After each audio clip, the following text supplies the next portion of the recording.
अस्सलाम वालेकुम, hello everyone. मैं डॉक्टर अस्मा आज आपको पॉजिटिव पेरेंटिंग वीडियो के नेक्स्ट सेशन में लेके जाऊंगी। आज का टॉपिक है हमारा इंसिडेंटल टीचिंग। इसका ये मतलब है कि आपको बच्चों को सिखाने के लिए कोई स्ट्रक्चर प्रोग्राम की ज़रूरत नहीं है, बल्कि इंसिडेंटल, बल्कि मौका ब मौका आप उससे फ़ायदा उठाएं और बच्चों को सिखाने में मदद करें। यानी बच्चों की डेवलपमेंट 24/7 इतनी तेज़ी से हो रही है कि जिसमें हम बिहाइंड हैं। बच्चे बहुत फास्ट लर्नर्स होते हैं, अपने इन्वायरमेंट से, अपने एक्सपीरियंसेस से, अपने स्किल से वो बहुत ज़्यादा चीज़ें बहुत तेज़ी से बहुत फास्ट स्पीड में सीख रहे होते हैं।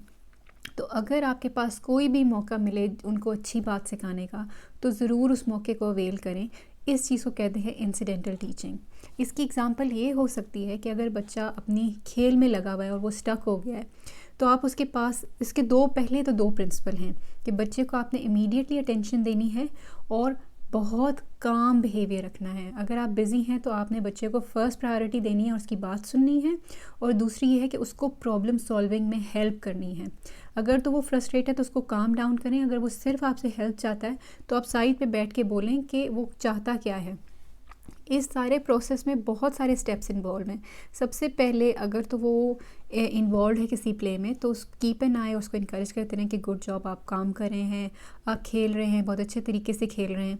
उसके बाद अगर वो स्टक हो जाता है किसी खेल के किसी मौके पे, या खिलौना कहीं टेबल के नीचे चला जाता है, उसका हाथ नहीं पहुंच रहा, कोई भी ऐसी चीज़ है जिसमें उसको आपकी हेल्प चाहिए, तो इमीडिएटली अगर आप किसी काम में बिज़ी हैं तो आप अपनी काम की रूटीन ब्रेक करके कहें कि यस बेटा, आपको क्या चाहिए, या फिर मैं आ रही हूँ आपके लिए, राइट। और फिर आप उसके पास पहुँचें और उस टाइम को, उस 1-2 मिनट्स में डायरेक्ट जाके हेल्प ना करें, बल्कि पूछें कि आपको क्या चाहिए। अगर तो वो पॉइंट करता है, एक्सप्लेन करता है, वर्बल लैंग्वेज यूज़ करता है, या नॉन वर्बल कम्युनिकेशन से, एक्शन से आपको बताता है, तो वो भी एक लर्निंग का स्किल है। उसके बाद जो नेक्स्ट स्टेप है, आपने उसे उसकी एक तरह से गाइड करें कि आपको लगता है कि आप वहाँ पर इस चीज़ से रीच कर सकते हैं, चीज़ दिखा के आप रीच कराएं। अगर आपको लगता है कि इसकी डेवलपमेंट से बाहर है ये चीज़ और आपको ही इसको सॉर्ट आउट करना है, तो आप कहें कि मैं इस तरह करके इसको नीचे से निकालती हूँ, लेकिन आप कोशिश करें आप दोबारा इसको यहाँ पर ना डालें। और इसके बाद फिर आप उसको सिखाएं कि अगर फॉर एग्ज़ाम्पल किसी पज़ल में फंस गया है, या फिर कोई खिलौना किसी चीज़ में फ़िट नहीं हो रहा, तो आप उसको करके दिखाएं और एक्सप्लेन करें आप क्या करेंगे। इस सारे प्रोसीजर में बहुत सारे स्टेप्स इन्वॉल्व हैं। हर एक स्टेप को अपॉर्चुनिटी लें बच्चे को टीच करने के लिए, और इसको लाइट नहीं समझें। इसको हमेशा अपने ऊपर एक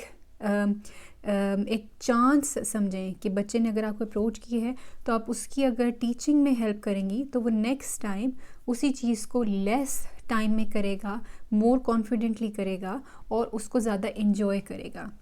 तो ये है आज का टॉपिक अबाउट इंसिडेंटल टीचिंग। हमेशा बच्चे की हर रिक्वेस्ट पर पहुँचें, उसको पॉजिटिव रिस्पॉन्स दें, और इसको अपनी प्रॉब्लम सॉल्व करने में हेल्प करें, कम्युनिकेट करने में हेल्प करें, और जहाँ पर हो सके ख़ुद उसको असिस्ट करें या ख़ुद करके दिखाएं, और बाद में बोलें भी कि इस सारे स्टेप्स करने में ये चीज़ आपने सॉर्ट आउट की है। So thank you very much, I hope it is helpful. अल्लाह हाफिज़।